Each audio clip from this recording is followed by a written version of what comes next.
Tonight we are playing Splendor Duel, courtesy of Let's Play Games. This is a two-player only version of the sort of modern classic Splendor, where players are collecting jewels to get cards, to get points, big sort of back and forwards. Joining me tonight is my friend Julia. Julia, thank you very much for coming. Thanks for having me. As we start, and you've told me I have to go first, which means you get this this privilege. We're going to be collecting jewels in rows on this board. The gold ones are wild, getting these cards to try and get points and crowns. We're playing slightly less because we're talking. As we start, Julia, you're a lawyer. Can you tell me a little bit about that? Yeah, sure. Is there specifically a thing you want to know about law? Is it what I do in a day? Yeah, well, I mean, because I guess when people think of lawyers, you think of two things. You either think of like the shows, like Suits, like Boston Legal, where you've got the sort of slick buddy comedy type thing, and then also you think, you can't trust a lawyer type thing. Yeah. Which are widely different stereotypes there. What is your day-to-day like? Yeah, okay. Well, in terms of that myth, the slick people, you got to find corporate lawyer. Like, I am in corporate law firm, but like the people that do like the M&A deals, they're probably the slickest. The don't trust them's different law firm than what I work in. Of course, yeah. Different type. I would say mostly lawyers are pretty awkward people. Yeah, well, as you take your turn, so I've taken a couple, and it's your turn. So we're collecting to be able to buy these cards, which are going to get us points and also then get us further discounts of future cards. So I guess, what does a day-to-day actually look like? Yeah, so mostly what you do is read and summarise stuff.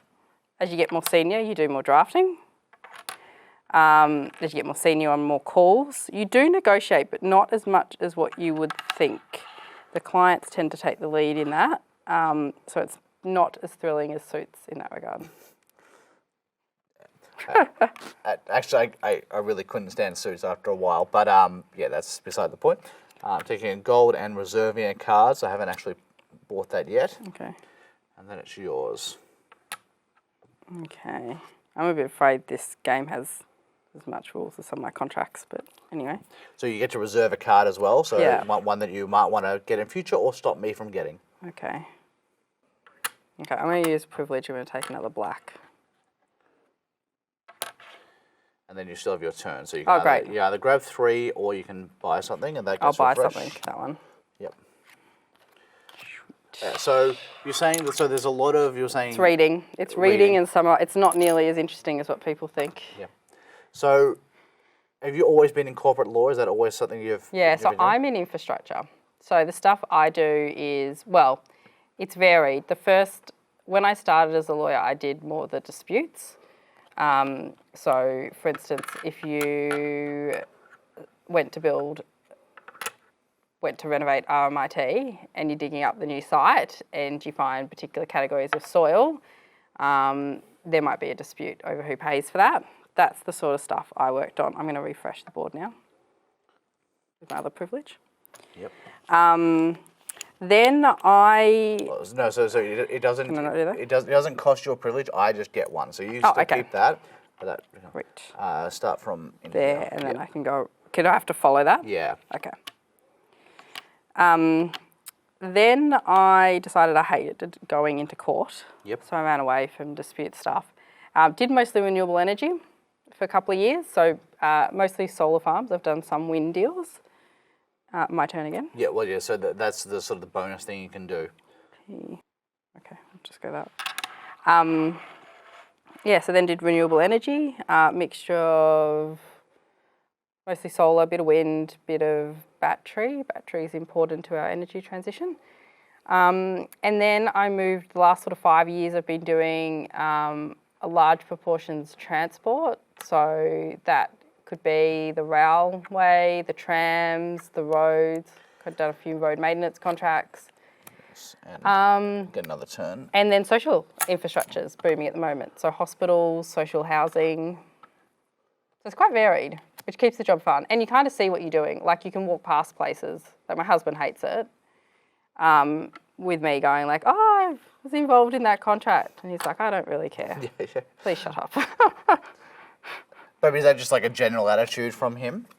Yeah, generally. Yeah. No one's interested in what their spouse does. To be fair, I do know your husband. I'm making a joke there. Yeah.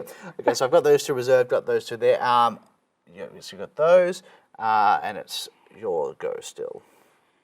It starts off with a lot of reading. It's not necessarily as glamorous as people might think. But have you, obviously, different cases are going to give you different things, but have you found that you have found stuff that you're passionate about or that you find worthy of your time?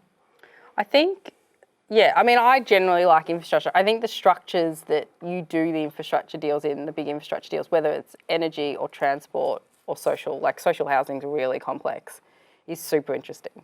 Following the money of how it actually goes through to build these things is quite interesting. And the other thing about it, like working in infrastructure, is you're not dealing with a contract that you then put in a drawer. It's live for years. Like Metro Tunnel, they signed that contract like probably 4 or 5 years ago. It's still going on, and it will still go on for another 30 years. It's almost done. No, it's a proportion of it's a PPP, so there's a concession for 30 years that you got to deal with. So yeah, I like that aspect of it. I'm going to have to refresh. Oh, you don't know. So I need to. just You do take that, that. and there's some more in here. Yeah, so I generally enjoy infrastructure. I think the people you work with in infrastructure are like fun. You get, it's not as corporate stiff as other areas of law. Like, you know, people are out on site. You get to go out on site. That's better. Because I think when you think of from high school, when you think of the big, hard to get in courses, you think of med and you think of law. Having gone through that, having found the job, and obviously working long hours, like, are you still happy to be a lawyer? Yeah. I think there's different types. So you can go you can work in private practice, which means you work for clients. That it's not that it necessarily has longer hours than working for the client, but you're obviously subject to a third party's demands. So you've got to do what they say.